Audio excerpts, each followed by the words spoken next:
Good afternoon, Luzon Spartans. This is Emmeline Bien, your afternoon reporter.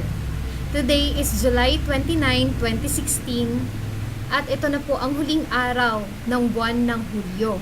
Kaya, papasukin na ang dapat papasukin. Naku, iba yung iniisip nyo eh.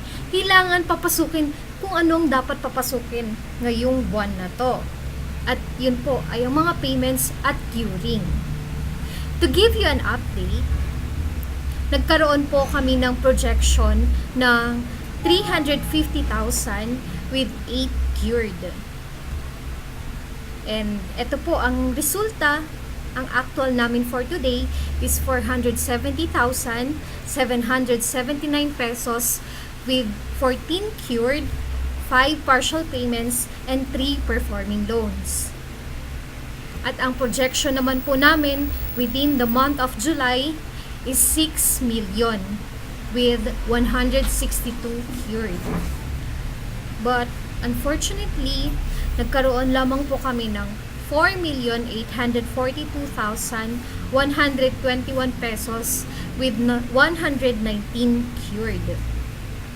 Ako, nakakalungkot naman, pero babawi kami this coming month of August.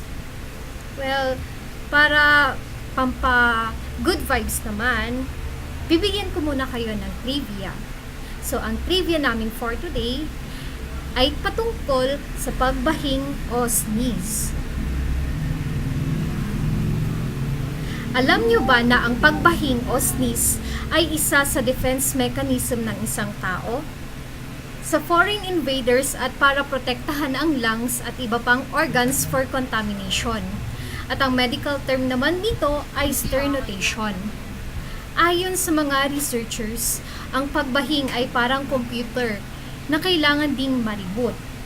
They concluded na kailangan din ma-reset ang ating nasal environment sa pamamagitan ng pagbahing. Alam nyo rin ba na ang pagbahing ay nakakapag-produce ng 40,000 droplets sa isang pagbahing lang? At maaari itong mag-travel ng 20 miles per hour. Ibig sabihin, maaari itong umabot hanggang 5 feet. Tanong, maaari bang bumahing ang isang tao habang natutulog? Ang sagot, hindi. Dahil ang nerves na nagtitrigger dito ay natutulog din. Ay, ayun na lamang po. Paalam!